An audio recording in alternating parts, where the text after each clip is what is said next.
I am actually going to introduce myself here because I can have, I wear many, many different hats, and so CDG Care is what I've been representing since we organized the conference, but I actually was asked for this conference to speak as another representative that I volunteer for with the Rarecommons project out of Barcelona. It's a relatively new project for CDG, and so Dr. Mercedes Serrano has sent me the presentation for me to give. This is my first time giving the presentation in North America. I'll do Canada and the United States. So bear with me. We're going to go through this. We did a lot of editing of the slides to cater it a little bit for the U.S. population, but we think that we can get all of the information out to everybody so that you can hopefully be very interested and sign up and when we're done. And so it is a commitment. It's a long-term commitment, but I hope that everybody will kind of see the challenges we've had in the past and the benefits that this type of patient registry will have for our children for the long term. So the project actually started out of Hospital St. John in Barcelona. It started several years ago. It's called the Rarecommons Project. It's a collective intelligence for research into rare diseases, and it truly is a database and initiative of families with children with rare disease and clinicians working together. What we realized from the starting point is that we are so geographically dispersed with children with rare disease. We can't just live in our little silos within one country. We all know that for CDG, there's more children diagnosed in Europe than there are in the United States. It just makes more sense for us to work together to be able to collect data globally on our children in one location so that we can disperse that information and share that information to clinicians around the world. And so the internet, of course, gives us the opportunity to reach all of the patients and doctors that treat our children, specialists as well as general pediatricians. And they also realize that the parents of the children with the rare disease are major and the most important knowledge bases sometimes of getting the true data, the true questions, what complications, challenges, clinical representations do our children have in the process. That is sort of how the initiative came about for the Rarecommons project.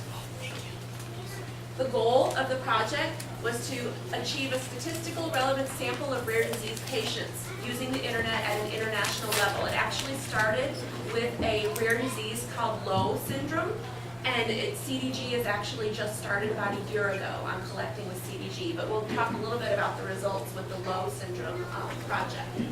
The goal is to use the family's expertise and knowledge to create the patient registry, to work together with clinicians to analyze the data that's provided and to provide a professional support network for families as well as clinicians around the world. The challenges, of course, is that there was a very limited amount of data available through national and international registry databases that we've attempted to create in the past. Privacy of clinical data is a huge issue within each country's borders as far as sharing information or being able to just have recorded information available. And they also realized they needed to work with families and clinicians in a private and secure network, which was the creation of this Rarecommons database. It was very, very involved many different security levels in order for it to be created, and it is a very secure system for the data for our children. They also wanted to make sure that it's available in different languages. So it is available right now in 5 different languages. The English version just pumped off about, I think it was in November, we had our launch for English families, English-speaking families. So we expanded to Australia, as well as Canada, as well as the United States. So before the research, when they were trying to collect data on rare disease patients, and this was for the Lowe syndrome, it was only 2 patients registered in the national database. Families were using social networks more than any database in order to connect with other families. Doctors and clinicians felt alone in trying to provide treatments and therapies for children with Lowe syndrome. There was no biobank, no basic research in Spain, and there was no clinical research or behavioral phenotype of Lowe syndrome patients.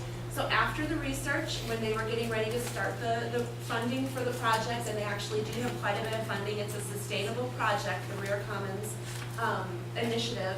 They have worked with 24 Spanish families and 24 Spanish families and 41 families from France, Italy, and South America. And that's what they presented in France last fall, was that they're actually up to 65 patients now that are registered in the database. They use social networks and online surveys to generate knowledge about the disease. The doctors actually started expressing interest in working together, and they found this database as a tool that they could share information about Lowe syndrome with other clinicians who see patients with it. A fibroblast biobank was developed, and 2 scholarships are ongoing, and the first study began in collaboration with Birmingham University. So they developed Rarecommons. With all of that data and all of that information and doing a pilot study on the Lowe syndrome, they then developed the Rarecommons project. So this is just an example of what the web page looks like when you go to rarecommons.org. The benefits and commitments for the families. They cooperate in the investigation and providing clinical data. Parents and families can suggest topics and questions that identify the real needs to their children. There's a section in there where we can post our questions and they will be answered, or they'll even be put into the questionnaire to gather that information from families as they register their children in the database. It improves competence in the management of the disease. Close monitoring is involved in the evolution of each child. It improves the care that the children receive in facilitating consensus among doctors, and it allows for interaction and collaboration among families participating in the community. Once you are actually logged in and a member of this community, you then have access to all of the other members in the community as well. So it's very, it's quite a commitment to get involved into the project. We'll go over that a little bit, but the resources within this are very specific then to CDG. And it's very, you won't have any question that anyone that's receiving your questions or just know exactly where you're coming from and having issues and challenges that you're facing on a daily basis. Here's how the Rarecommons project works with the families. The whole system is divided into scientific chapters. And so when you're entering information on your child, you're involved with a specific scientific chapter. So you may have neurology, you may be doing liver, you may be doing the kidney chapter. You have many different chapters basically of the organ system of a child, and then you take the data that you have, which does require a little bit of work to get from your doctors and clinicians of children, the children that have seen all these different specialists, and then you input the information that your child has based on questions that is within each chapter. It will take about a year for a parent to get all of the information into every chapter completed on their child. So because you don't see all of your doctors all of the time. So the thing is, if you just, like my daughter Bianca has a neurology visit in March, and so after that visit is when I will take that information, because neurology is at the top of my head, and I would input that information into the neurology chapter. And so if your child's scheduled for an MRI in 6 months, you may want to think about in my head, well, maybe that'll be a good time for me to do that chapter. So it's not like it all has to be done. It can't all be done right away. It takes time, and that's why the commitment is important, but it's not, we just estimate it takes about a year in order for you to have seen each specialist or have gotten the information from that specialist in order to have that data to put into the system. Now, not all of us see all of these specialties, so it doesn't mean that every chapter is applicable to your child. So that's another thing to keep in mind when we say it's a year. You may have a child that doesn't see a lot of specialists and doesn't have a lot of complications. The data is still very important to the other families, and it's just a matter of inputting the information that's relevant to your child. You'll still have access to each chapter that you complete after you complete it. Once you completed that chapter, you'll have access to all the other information that every other parent has put into that system. You'll have graphs. You'll see all the questions the parents have put out there. You'll be able, if you do there's one chapter that has all of the stereotypes and the growth charts. You'll be able to see all of that on the CDG children that have already been put into the system. So here's just an example of a chapter on genetics.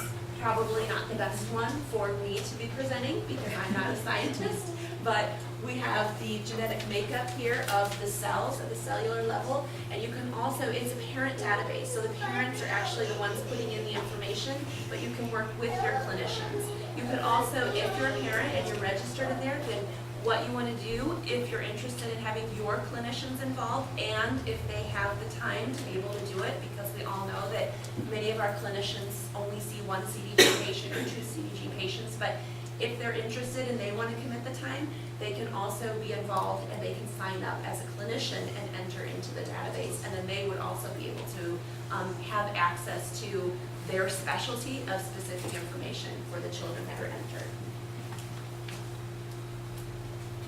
Here's an example questionnaire for neurological development. So just see a few that you just kind of go through, and you'll just select what your child is able to do through a series of questions. Each chapter, if you have the information together, each chapter takes 20 to 30 minutes to complete.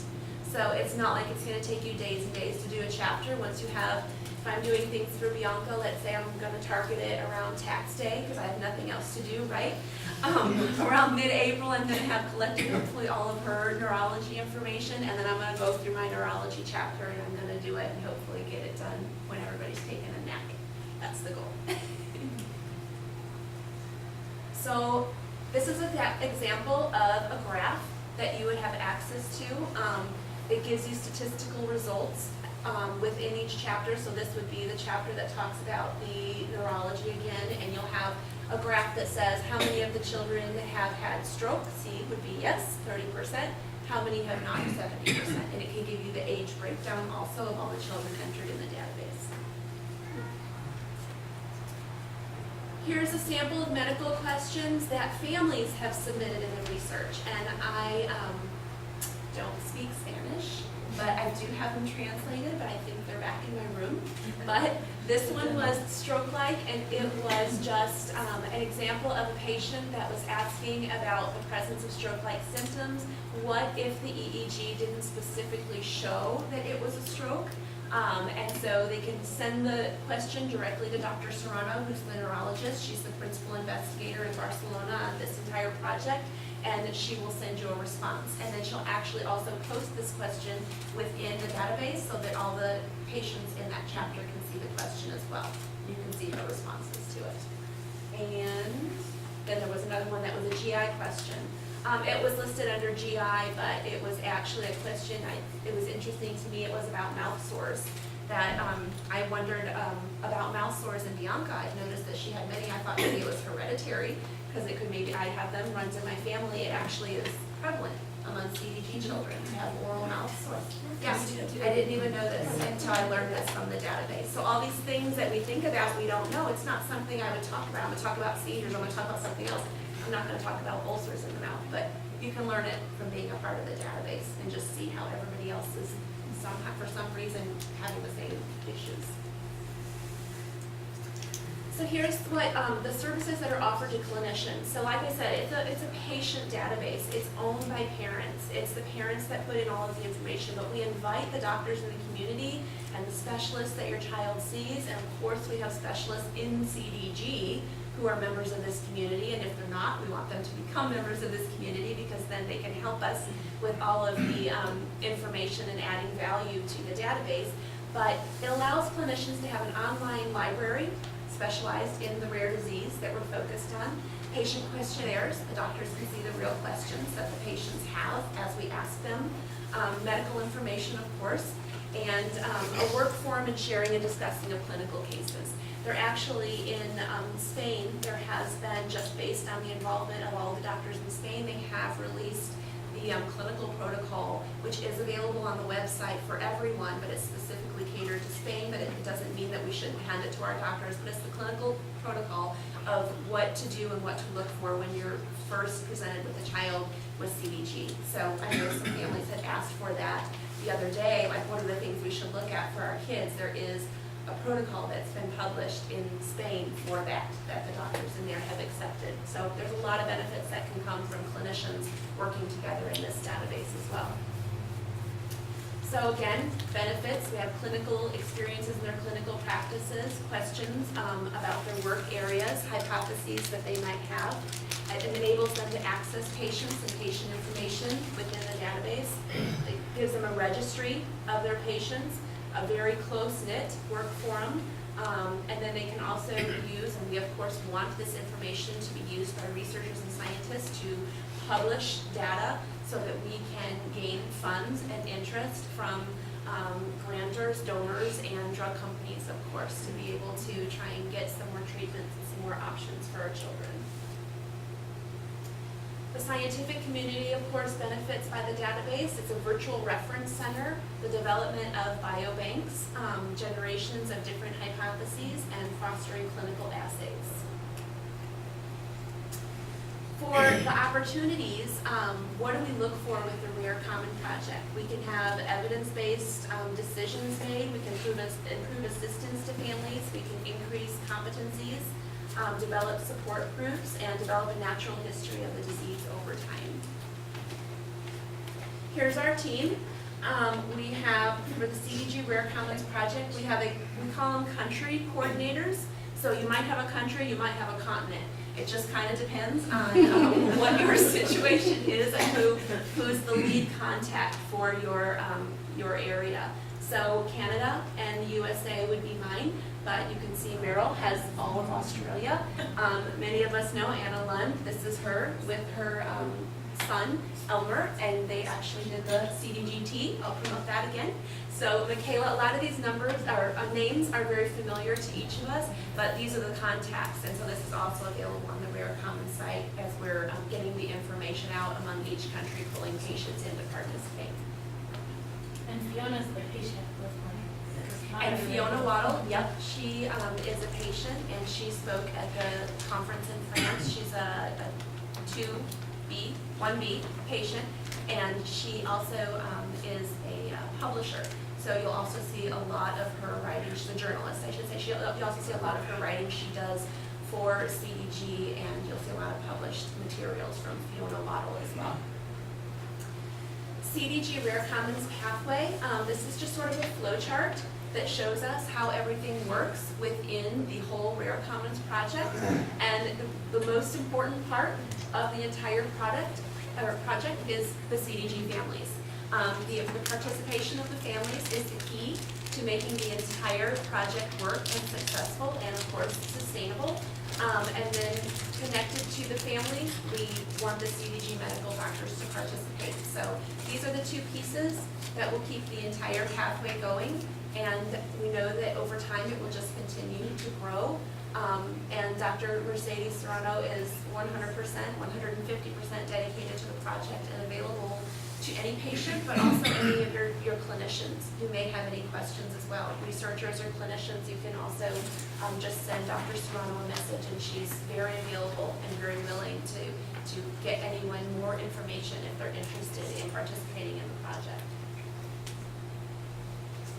Okay, I'm not going to go too much over all of the flow chart, but what happens is we have the parents have the child with the rare disease. You need to submit an informed consent. We'll talk a little bit about that in a moment, but the informed consent is what kicks off your access to the Rarecommons project. Then you will get access to the scientific chapters, the medical surveys, and then you can start entering the information you may have or information you may be collecting. There's no time-sensitive criteria to the project except the informed consent. Once you register into the system, the informed consent needs to be submitted within 30 days. So once you don't have to do it right away, but you want to submit the informed consent within 30 days. That's actually to me if you're in Canada or the US. If you're in Israel, then you actually, I think we'll send it to the Portuguese Association, or you can send it directly to Barcelona. Okay. But I'll give you the address and all the information as to where the informed consent is sent. And then once you get access to Rarecommons within 24 to 48 hours after your informed consent is received, so that will then you will get an email that gives you the information of logging into the system for Rarecommons to start entering or reviewing or seeing where you want to start with the system.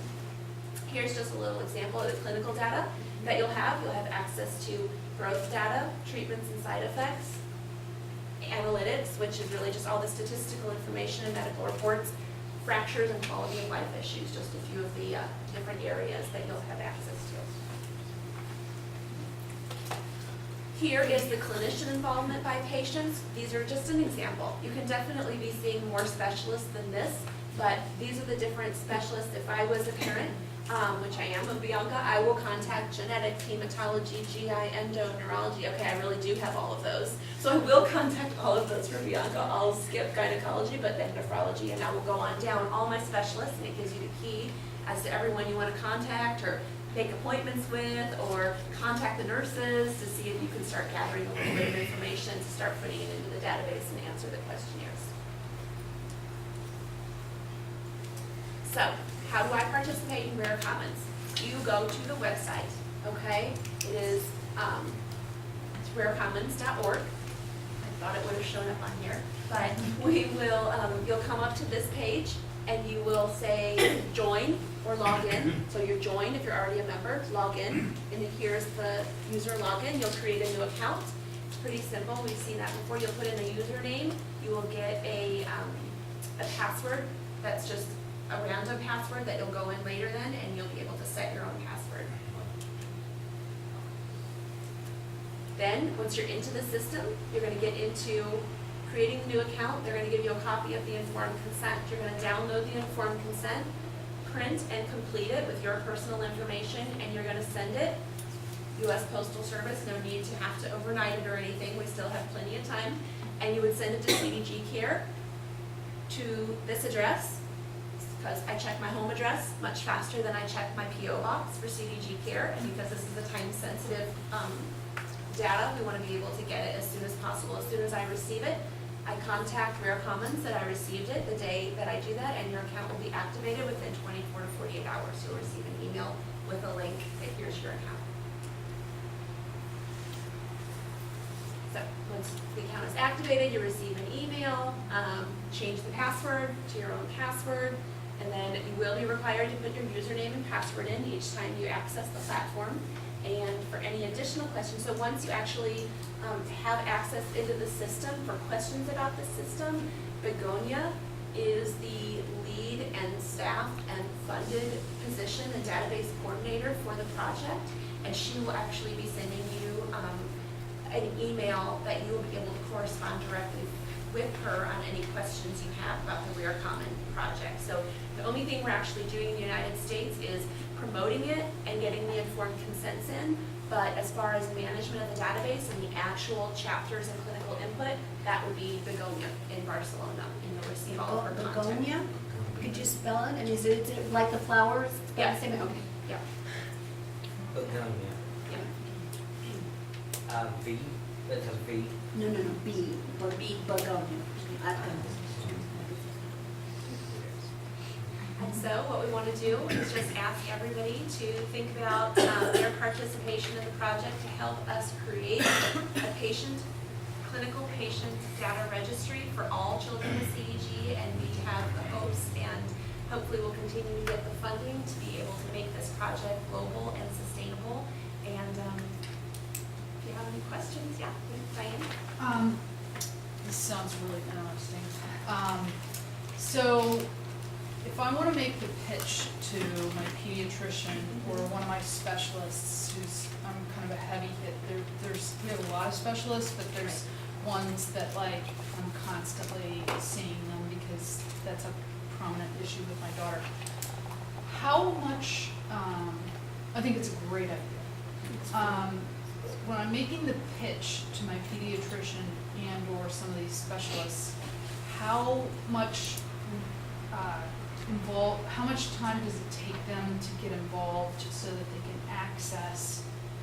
Yeah, as far as them getting the access, it's going to be pretty easy for them to get registered into the Rarecommons project, but it is going to take a commitment of time for them to enter clinical information on one CDG child that they've seen or multiple CDG children that they've seen. So they are going to have, the estimate is a couple of hours of time. Oh, that's So not bad for them. It's not bad. The as real long as- time is on the Yeah. parent. Yes, yes. And that leads me, okay, so that's pretty good. So the estimate for a doctor. The doctor who sees your child is very specific to their specialty. So once they have the information in the clinical chart of your child to input and participate in it, they said 1 to 2 hours. Okay.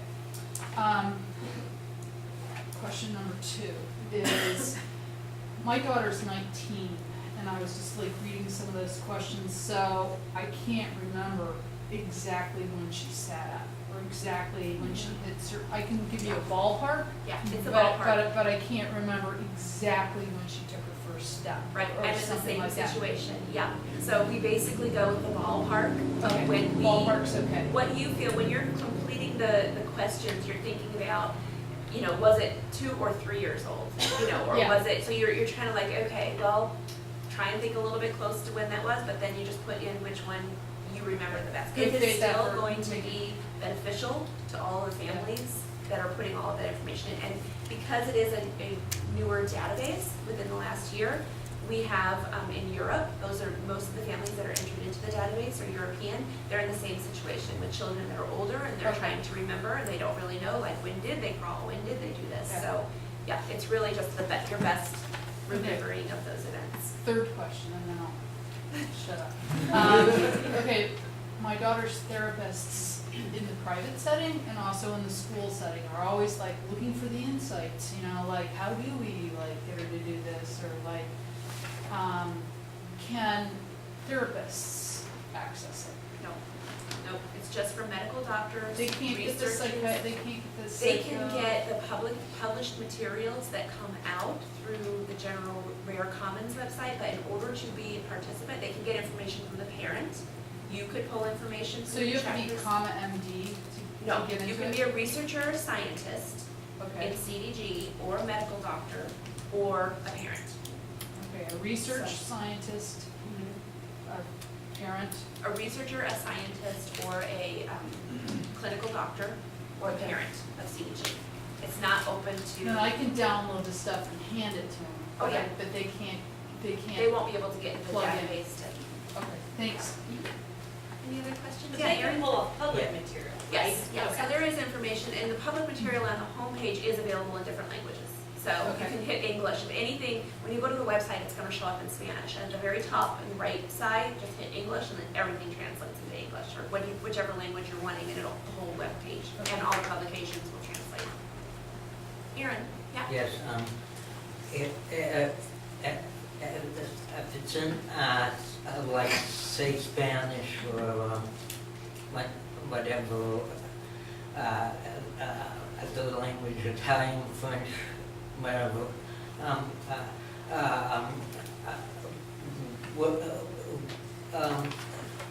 and you, like, translate, does, do it 100%, does it translate 100%? Pretty It's close. machine translated, it's not right, so Yeah. it is gonna, you have to work Yeah. with it a little bit. Yeah, it is gonna be, yeah, it's not gonna be like literal, like, it is, actually, I should say it is gonna be literal. Right. Because it's simply a computer that's translating it, so in whatever language. The publications that are on there, if they appear in Spanish or English, we've actually had translators change the content of that material, and then you can read it and it makes more sense. But if it's just information on like the homepage and stuff, that's just gonna translate, it's computer literal, not necessarily be the clearest. Yeah. Okay, 2 more questions, 3 more questions? Do you know if there's gonna be a way to mine for individual To what? subtypes? Mine the data for individual subtypes Yes. within CDGs? Yes, it asks for the subtype information, and it's, yeah, I would say that it's, and it's collecting information, that's one of the very first pieces of information that you put into it, and it actually can change the tailor of the questions as to everything that's And asked. kind of piggybacking on that, then our parents, because I mean, we're PMM too, so there's a lot of us, but for other ones with more, That don't have a subtype. yeah, or don't have a subtype, Yeah. are there ways for them to contact those Yes. families, like? Yeah, it's still open to everybody, Okay. you still have all the information, it's just you can get graphs and things based on the different subtype, or you can just include them all. I mean, so you can really tailor it once you get in there to see. Are we able to directly contact other families though that are in the database? Yes, Oh, wow. Is this yes. different from Rare Connect? If it's something else that, Very different from Rare Connect. Rare Connect isn't a database. Rare Connect is more of a communication platform. I'm also a moderator for Rare Connect. Different hat. But Rare Connect, you do need to be a member of the community. And Rare Connect is sort of like a very secure social media platform, much more secure than Facebook. But Rare Connect is by Berarducci, which is out of, it's basically a European-based social platform that Moderators are around the world, but what happens is if you're the English moderator, which I am, if someone posts a question or a blog in English, like on Facebook, it would just appear and everybody can see it. No, every single English question that's put on there is sent to me. I review it to make sure A, it's actually appropriate, B, that it's a CDG family. Just, it's very, very secure way for CDG families to communicate with one another.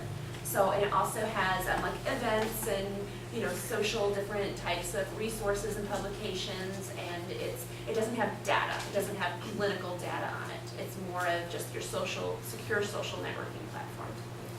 Yeah. I was just going to ask, are you able to print the questions from the chapter to take with you to your appointments? Yeah. Yeah. Yes. All right. Thank you.